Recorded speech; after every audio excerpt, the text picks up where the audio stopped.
Good evening, Mayor Vandermark and council members. My name is Russell Neal, and I live in Huntington Beach. In response to the council's direction to relocate age-inappropriate sexual material in the library, we have seen some media hit jobs, including a recent KCAL 9 report purporting to show innocent books being moved.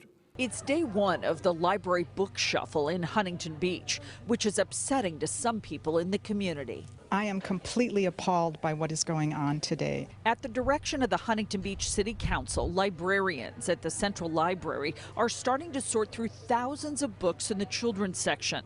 Their task, according to officials, is to relocate books that contain, quote, sexual content. The City Council approved within a resolution that library staff would be taking a look at children's books and moving from the children's section to the adult section anything that is deemed to be obscene or pornographic. And the definition of those are outlined within the resolution, and the librarians are using their best expertise to make that determination based on the language provided. Library staff began in the health section and pulled books pertaining to the human body and puberty. We also saw books about boats that were being moved. A peek at the pages show a child in a bathtub playing with toy boats and a sketch of early explorers. Carol Doss lives in Huntington Beach and is a member of the board of the Friends of the Library. This goes into religions, world religions, children's Bibles. This goes into LGBTQ families. It goes into Disney princesses. There's when you talk about sexual nature, sexual content, it includes things like hugging, kissing, flirting. So if you start going through books like the Disney princesses, you'll see those things. Councilperson Gracie Vandermark, who is now the mayor, told me back in October that it is her job to protect children from material that could be harmful. No one under 18 will be able to check out the books that have been moved from the children's area to the adult section. In Huntington Beach, Michelle Geely, KCAL News.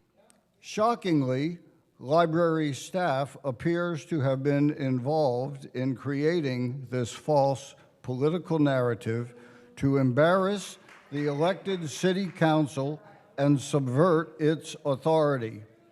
Political activity like this is not the role of city employees, and I would ask you to have the city manager investigate this and take the necessary corrective action.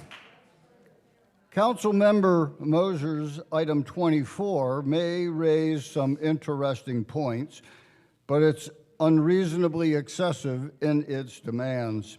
It also appears to be an attempt to sabotage the council's entirely proper efforts to protect our children. But I wanted to first just unequivocally say that I disagree with the initial resolution 2023-41, which was passed on October 17th, 2023. Again, I disagree with the policy to begin with. I think it's really important that we have this identified, documented, and defined for the community as well as for our librarians. This is obviously a polarizing and divisive issue. They're put in a very difficult spot, especially since this is not relying on their expertise and their professional education. But specifically, it was really disturbing to see these up on the fourth floor away from the reach of the people that are meant to have access to these books. Citizen of Huntington Beach. I like to play video games with my friends. I love cats, and I am a part of the LGBTQ plus community. I am almost 12. It's also recently come to be symbolic of the radical transgender agenda. We now live in a society that teaches lies to children about their body. To read books, like we read a lot at home. This is the grooming I do. I have groomed them to tell the truth, to be open-minded and open-hearted to other people. In that grooming, one of my children is LGBTQ. Groomer and pedophile. This allegation of groomer and pedophile. It is alleging that a person is criminal somehow and engaged in criminal acts merely because of their identity. 911. Officer, right there. Transphobia! So I don't quite understand how we can censor books, because moving books from one section to another and prohibiting them from younger people from accessing them is censorship. When we go to the Library Bill of Rights, which is referenced by this, the Library Bill of Rights states a number of things, but one of them is that libraries should challenge censorship in the fulfillment of the responsibilities to provide information and enlightenment. And a person's right to use a library should not be denied or abridged because of origin, age, background, or views. It's in our municipal code, references that, states that. What the resolution asks the library to do is not censorship. I know as far as you're concerned, as a political statement, as censorship. I get it, but as a matter of law, it is not censorship. So I get your point, but it's not actually in conflict from a legal definition, from a legal standpoint. And it does say that we are supposed to be following the Library Bill of Rights. And Councilmember Kalmick mentioned the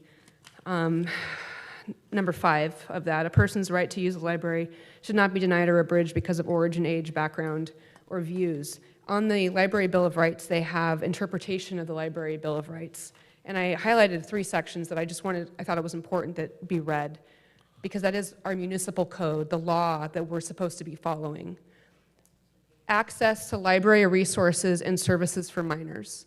Library policies and procedures that effectively deny minors equal and equitable access to all library resources available to other users violate the Library Bill of Rights. The American Library Association opposes all attempts to restrict access to library services, materials, and facilities based on the age of library users. Second one, access to library resources and services regardless of sex, gender identity, gender expression, or sexual orientation. The American Library Association stringently and unequivocally maintains that libraries and librarians have an obligation to resist efforts that systematically exclude materials dealing with any subject matter, including sex, gender identity, or sexual orientation. And the last one I'll mention, there's many more, but that I think is particular here, is restricted access to library materials. Libraries are a traditional forum for the open exchange of information. Attempts to restrict access to library materials violate the basic tenets of the Library Bill of Rights. No, they are supposed to apply the Library Book of Rights, which is what's in the municipal code. It was under the consideration that denying access or abridging access to books based on age was in our municipal code. So what we end up seeing after hearing this discussion, and what struck me, was we had clarity on the fact that the minority members of the council, council members Kalmick, Moser, and Bolton, believe that librarians in a public library have an affirmative duty to push inappropriate sexual material on other people's children without having to first get their parents' consent, or even without their parents having knowledge of it. They say they want to create an open, a welcoming and affirming atmosphere for everybody to come in by seeing all possible materials there. But that also creates an unwelcoming and even threatening environment for those parents who hold to traditional views of sexual morality. So it's not really creating a universally affirming thing. It is very much so picking sides in the cultural war. We must point out that this is what's going on across our country in these days. We've just recently seen in Illinois the introduction of legislation that redefines child abuse to include any act by a parent who wants to stand in the way or oppose a child seeking an abortion or seeking sex change operations. A local organization works to put parents' rights on the ballot this fall. The Parents Matter Coalition rallied at Rockford's Veterans Memorial Hall. Group members want to add a statewide referendum for the November general election. The proposal would require parental consent for children younger than 18 to receive non-emergency medical care. Organizers say this issue is about more than being pro-life or pro-gender affirming care. What we're about is actually giving parents the right to make decisions about these matters, especially for their minor children. And again, minor children are defined as those under the age of 18 years. We already have legislation that is on the books that is providing children as young as 12 years old to make decisions about their health care. Children as young as 12 years old have privacy rights over their medical records, and they need to give consent to their parents to even access those records. The coalition's touring the state to collect 500,000 signatures for the referendum. That is now going to be defined in Illinois, if this bill passes, as a form of child abuse. Right next door in Indiana, there's a case going on right now where children have been removed from parents for just that reason. All right, Jesse, thank you. A Madison County couple wants the U.S. Supreme Court to intervene. They claim an Indiana Court of Appeals ruling violated their rights to free speech, religion, and parental rights. And now that case is getting attention from around the country. Fox 59 Chief Investigator Steve Brown here with that story now behind the social media frenzy behind it, I guess you can call it. Yeah, it's a really complex case, Nick and Aaliyah. And it was 3 years ago that a Madison County couple lost custody of their 16-year-old child. The child, born biologically male but identifies as female. The parents are dedicated Catholics, and a dispute grew over the parents' refusal to use their transgender child's preferred pronouns and female name. And this is being advocated across the country. So what we see in this effort to use the library to drive a wedge between parents and children, and more specifically between children from traditional religious homes with traditional views of morality, between the children and God, is part of a larger thing that's going on across the country. There's a whole lot of secondary distracting issues being brought up about procedures and this, that, and the other thing. You can't get your eye off the ball. You can't miss what is going on here is a systematic, across-the-board effort to come after your children and to deny the very existence of parental rights.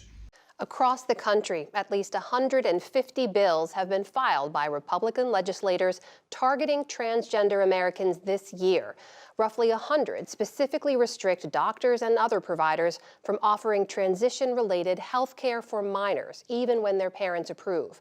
William Brangham takes a look at where these bills are being proposed and the impact they could have. The Senate Judiciary Committee advanced a proposed law that would require courts to consider a parent's acceptance of their child's gender identity when determining custody or visitation cases. Supporters say gender affirmation would be considered among several other factors in divorces that include child custody decisions. Now, some Democratic lawmakers have concerns about the way the bill might affect those who practice certain religions. They also want the bill's author, Assembly Member Lori Wilson, to clarify whether gender affirmation means acceptance and support of their identity, or if it means gender-affirming health care, such as medical and surgery.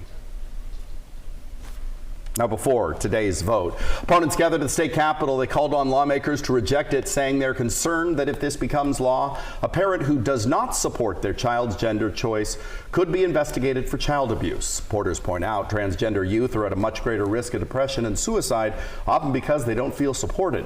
The bill now heads to the Senate floor, where it faces one of the final hurdles before it could reach the governor's desk. So I urge all citizens to wake up and see what's happening, to understand what it is that this council majority is trying to do, to try to preserve your rights to raise your children in terms of your own beliefs, in terms of your own religion, in terms of your own family values, and trying to subvert those morals of your children. You need to rally together with this council majority for the sake of your children, for the sake of their future, and for the sake of this country.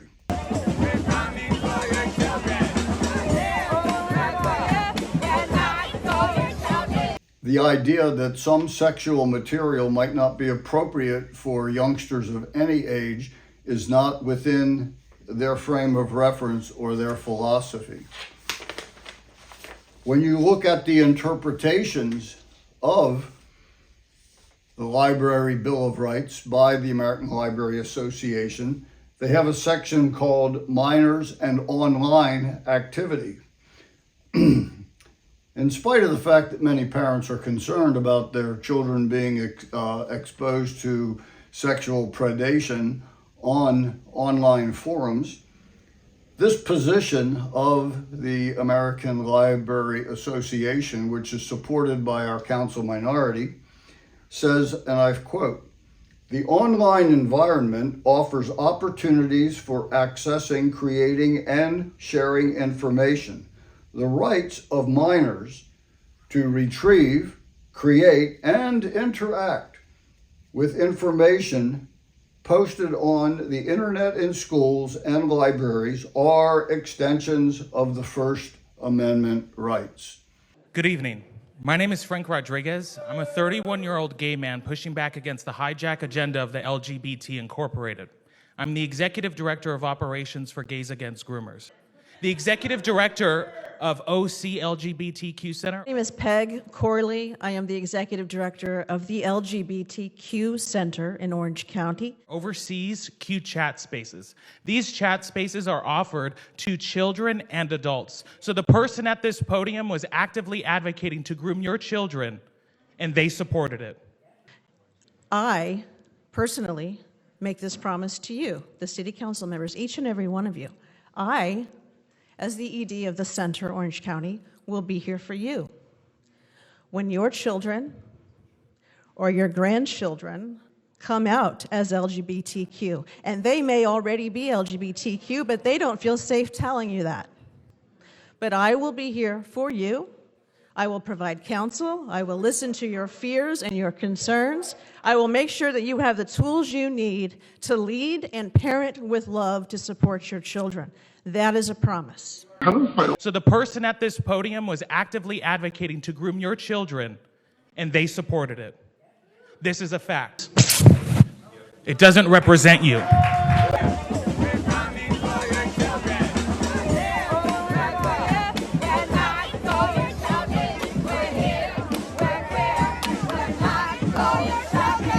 These are the positions of the American Library Association. These are the positions of our council minority. My question for you is this your positions? Are these your values? These three council members will be up for seeking re-election in the November election. Bear all this in mind. I just think this item is just trying to re-debate the item that we passed on October 17, 2023. We can agree to disagree. Without being disagreeable. Sure. Okay. We can agree to disagree without being disagreeable. I'll take a drink for that. Okay. So I believe that you are asking for an audit of a program that hasn't even been fully implemented. It's I'm still talking. I know you're thinking while I'm talking. It hasn't been implemented. We do believe in transparency. All these questions will be answered. By the way, great questions, so thank you. But excuse me, you had your turn. You had your turn. You guys have been yelling. You guys have been yelling from up there. You've been yelling from the stands all night. I've let you guys, I love the passion, like I said, but you guys should not be rude to the council members. We've been sitting here quietly. I can't see past that wall, so I'm looking in this direction. So please be respectful. It's been a long night. It's been a long night. You're still. Why are you still talking to her? Stop. Okay, do we have to remove people? Okay, that's it. Next person that yells is going to be removed. In my opinion, it's premature. Great questions. We will have the answers to them as it's being implemented. So now that we've had story time with Gracie, thank you. You made a motion. It's been seconded. Mayor Pro Tem called the question. Let's vote. Councilmember Moser. Aye. Bolton. Aye. Burns. Nope. Vandermark. No. Strickland. No. Kalmick. Aye. All right, the item fails 3-3. Motion to adjourn. Councilmember Second. McKeon, absent.